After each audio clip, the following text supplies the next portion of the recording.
Hello दोस्तों, मैं अभिजीत और ये मेरा channel learn stock charts to earn. हमारी series learn to earn a stock market guide की सीरीज में आपका स्वागत है। इस सीरीज का ये 5वां वीडियो है। यहाँ पे हम देखने वाले हैं कि हाउ टू चूज स्टॉक। हमें मालूम है कि मार्केट में 1-2 हज़ार से ज़्यादा स्टॉक है और उनमें से हमें कुछ 5 या 6 स्टॉक खरीदने के लिए उतने ही पैसे हमारे पास रहते हैं। तो उन 1-2 हज़ार स्टॉक में से अगर हमें 5 या 6 ही स्टॉक चूज करने हैं और उसमें वही स्टॉक में अगर हमें पैसे इन्वेस्ट करने हैं तो हम कैसे करेंगे। तो जनरली अगर हम सोचेंगे तो स्टॉक मार्केट में कौन सा भी स्टॉक हमें खरीदना हो तो बेसिकली दो तरह के एनालिसिस होते हैं, दो तरह के अप्रोच होते हैं। एक रहता है फंडामेंटल एनालिसिस और दूसरा रहता है टेक्निकल एनालिसिस।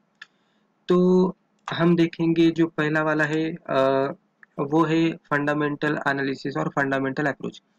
अगर हमें कोई स्टॉक फंडामेंटल एनालिसिस करके चूज करना है तो हम हमें क्या क्या देखना है।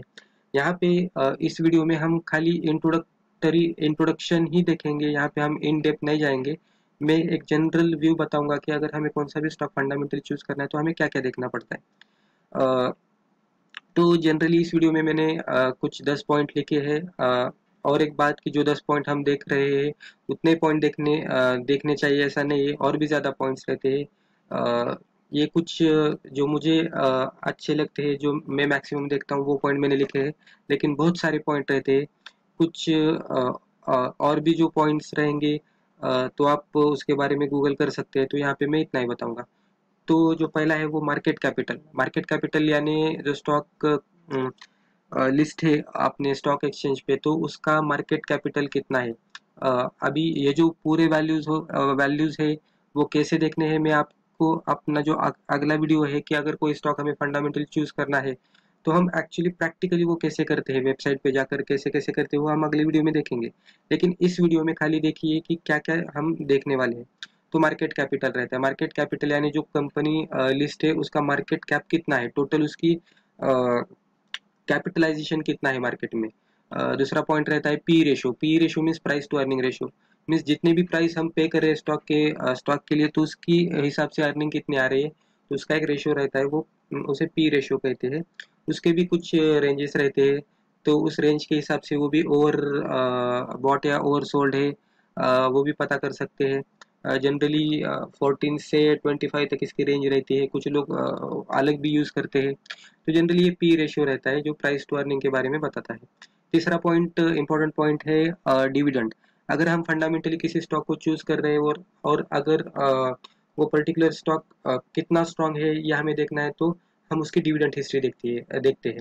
अगर कोई स्टॉक अच्छी तरह से रेगुलरली क्वार्टर ऑन क्वार्टर और ईयर ऑन ईयर अच्छा डिविडेंड देता है तो हम समझ सकते हैं कि वो कंपनी अच्छी है। वो अपनी खुद का जितना भी प्रॉफिट होता है वो डिविडेंड के रूप में अपने शेयर होल्डर्स को देती है। तो वो एक पार्ट हम देखते हैं। नेक्स्ट पॉइंट है डिलीवरेबल्स। ये भी पॉइंट हम देखते हैं कि डिलीवरेबल्स यानी अगर कोई भी स्टॉक लेता है और वो इंट्राडे में नहीं रखता है, वो अपनी उस स्टॉक की डिलीवरी अपने पास लेता है और अपने वो डीमैट में उसे 2 दिन के बाद ट्रांसफर करके उसकी डिलीवरी लेके उसे सम शॉर्ट टर्म या मीडियम टर्म या लॉन्ग टर्म ड्यूरेशन के लिए रखता है, तो उसे डिलीवरेबल्स कहते हैं।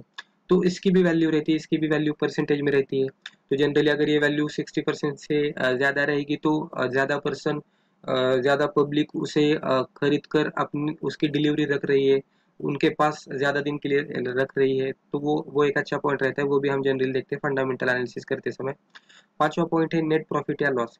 अगर कंपनी हर क्वार्टर को अपने रिजल्ट पेश करती है तो उस टाइम पे हम देखते हैं कि उनका प्रॉफिट रेशियो कैसा है, वो कंपनी कंसिस्टेंटली प्रॉफिट में जा रही है, लॉस में जा रही है। तो उसके हिसाब से भी हम कंपनी को सिलेक्ट या रिजेक्ट कर सकते हैं। नेक्स्ट पॉइंट है नेट सेल्स।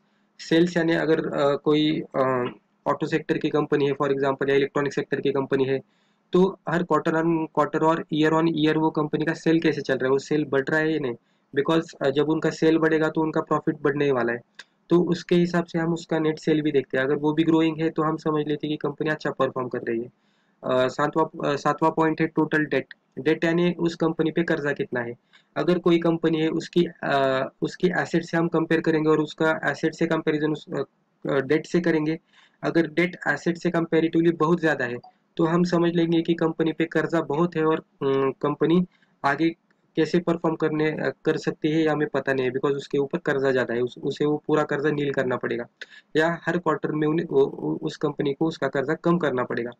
तो ये टोटल डेट देख के हम कंपनी का कर्जा कितना है, कम है या ज़्यादा है, वो देख कर भी हम कंपनी को चूज कर सकते हैं। नेक्स्ट पॉइंट है टोटल एसेट। ये भी पॉइंट हमें जब कंपनी के हम फंडामेंटल एनालिसिस करते हैं तो उस टाइम पे हमें उसका एसेट कॉलम भी पता चल जाता है। वो एसेट भी देखकर हम पता कर सकते हैं कि कंपनी कितनी अच्छी है, उसके पास कितनी ज़्यादा एसेट है। उसमें भी current asset, non current asset रहते हैं, लेकिन हम इन डेप्थ नहीं जाएंगे। वो जितनी ज़्यादा एसेट है वो कंपनी के लिए अच्छा रहेगा। फिर नेक्स्ट पॉइंट है profit before tax and profit after tax. यानी जब कंपनी अपने result her quarter on quarter पेश करती है, तब उस टाइम पे उन्होंने वो टैक्स पे करने से पहले उनका कितना प्रॉफिट था और टैक्स पे करने के बाद उनका कितना प्रॉफिट है, ये भी देखकर हम पता कर सकते हैं कि कंपनी कितनी अच्छी है फंडामेंटली। और ओवरऑल एक 10वां पॉइंट दिया है result published by the company. जो company quarter on quarter result publish करती है, उसके रिजल्ट कैसे है। तो रिजल्ट कंसिडर करने के लिए जो भी ऊपर के पॉइंट है वो पॉइंट हम मैच करेंगे। अगर मैक्सिमम पॉइंट हमारे पॉजिटिव हो जाते हैं तो उस कंपनी को हम फंडामेंटली चूज करेंगे, और मैक्सिमम पॉइंट हमारे निगेटिव जाते हैं तो हम वो कंपनी को रिजेक्ट करेंगे। और भी ज़्यादा पॉइंट रहते हैं, मैंने यहाँ पे इतने दिए। तो ये खाली सिनेरियो था, ये खाली इंट्रोडक्शन था। अगर आपको प्रैक्टिकली देखना है फंडामेंटल एनालिसिस कैसे करते हैं, तो मेरे अगले वीडियो में मैं एक प्रैक्टिकली एक स्टॉक लेके बताऊंगा। एक वेबसाइट है, वहाँ पे जाएंगे हम, एक स्टॉक लेंगे और उसकी ये सारे पॉइंट देख के उसका फंडामेंटल एनालिसिस हम अगले वीडियो में करेंगे। तो ये रहता है पहला अप्रोच। यहाँ पे दूसरा अप्रोच मैंने दिया है हाउ टू चूज स्टॉक, और इसमें सेकंड जो हमारा अप्रोच है वो है टेक्निकल अप्रोच, या इसे हम टेक्निकल एनालिसिस भी कहते हैं।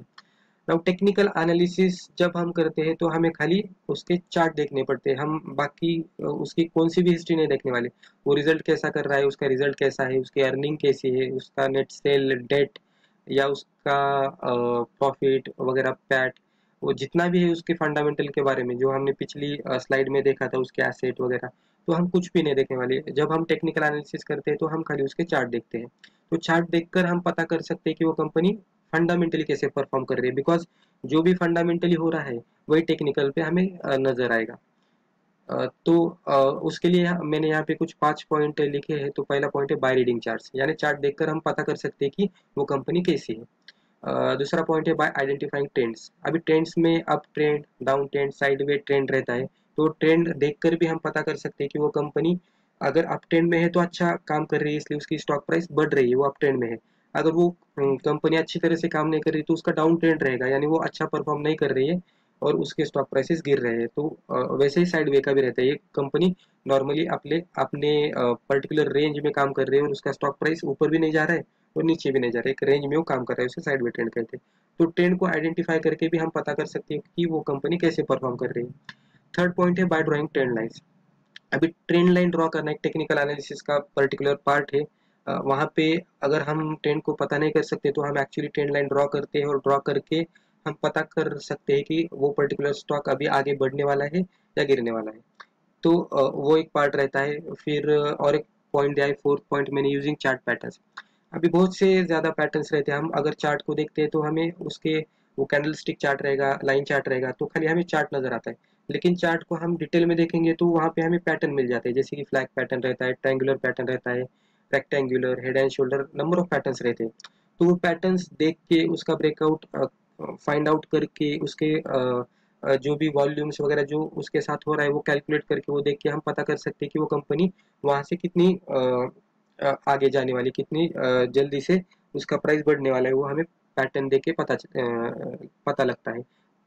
तो और पांचवा पॉइंट है using technical indicators. Technical indicators भी एक टेक्निकल एनालिसिस का पार्ट है। वो भी हम पैटर्न के साथ या चार्ट के साथ देख सकते हैं। इंडिकेटर्स खाली इंडिकेट करते हैं कि स्टॉक कितना स्ट्रांग है और कितने स्ट्रांगनेस से वो ऊपर जाने वाला है या नीचे जाने वाला है। तो बेसिकली मैंने यहाँ पे 5 पॉइंट लिखे हैं, लेकिन यहाँ पे भी टेक्निकल एनालिसिस इस 5 पॉइंट के ऊपर ही नहीं चलने वाला, बहुत सारे पॉइंट है, मैंने बेसिक पॉइंट दिए हैं यहाँ पे। अभी हमारा जो अगला वीडियो है उसमें हम फंडामेंटल एनालिसिस कैसे करते हैं वो प्रैक्टिकली देखेंगे, और उसके बाद जो हमारा वीडियो होने वाला है वो टेक्निकल एनालिसिस कैसे करते हैं वो भी हम प्रैक्टिकली देखेंगे। तो जनरली अगर दोनों को हम कंपेयर करेंगे तो इतना ही कि टेक्निकल एनालिसिस जब हम फंडामेंटल एनालिसिस करते हैं तो हमें कंपनी के फाइनेंशियल्स के बारे में पता करना लगता है, वो फाइनेंशियल्स नंबर फॉर्मेट में रहते हैं। और जब हम टेक्निकल एनालिसिस करते हैं तो उस टाइम पे हमें उसके चार्ट की स्टडी करनी पड़ती है, और चार्ट इमेज फॉर्मेट में रहते हैं। तो हमें मालूम है कि हमारी ब्रेन की कैपेसिटी कैसे रहती है कि हम नंबर ज़्यादा याद नहीं रख सकते, लेकिन इमेज हमारे ब्रेन में अच्छी तरह से स्टोर हो जाती है। तो इसके लिए मुझे पर्सनली लगता है कि टेक्निकल एनालिसिस थोड़ा इजी और थोड़ा जल्दी हो जाता है अगर कोई स्टॉक चूज करना है तो। ये मेरा पर्सनल ओपिनियन है, आपका कुछ अलग भी हो सकता है। तो इस वीडियो में खाली हम इतना ही देखेंगे कि फंडामेंटली अगर स्टॉक चूज करना है तो क्या करना है, और टेक्निकली कौन सा स्टॉक अगर हमें चूज करना है तो क्या करना है। अब ये प्रैक्टिकली कैसा करना है वो हम अगली वीडियो में देखेंगे। तो इस वीडियो के लिए हम बस इतना ही देखेंगे। तो गाइज, ये मेरा चैनल है learn stock charts to earn. अगर आपको इसी तरह की वीडियो चाहिए तो आप सब्सक्राइब कीजिए मेरे चैनल को। आप बेल आइकॉन पे क्लिक कीजिए तो मेरे सारे नोटिफिकेशंस वीडियो जो अपलोड हो जाएगा उसके मिलते रहेंगे। वीडियोस को लाइक कमेंट या शेयर कीजिए। और भी मैंने यहाँ पे प्लेलिस्ट बनाई है। प्लेलिस्ट में मैंने ये 4 प्लेलिस्ट अभी बनाई हुई है। वहाँ पे basic of share market, technical analysis, Nifty analysis, and ये जो हमारा सीरीज चल रहा है learn to earn stock market guide, तो इसके रिलेटेड पूरे वीडियोस मैंने इसमें दिए हैं। और भी मैं कुछ प्लेलिस्ट बनाने वाला हूँ, जैसे इंट्राडे ट्रेडिंग के भी बहुत सारे स्ट्रेटेजीज रहते हैं वो मैं बताने वाला हूँ। फिर शॉर्ट टर्म ट्रेडिंग के भी बहुत सारे स्ट्रेटेजीज रहते हैं वो भी मैं बताने वाला हूँ। तो अगर आपको अपडेटेड रहना है तो आप मेरे चैनल को सब्सक्राइब कर सकते हैं। Thank you.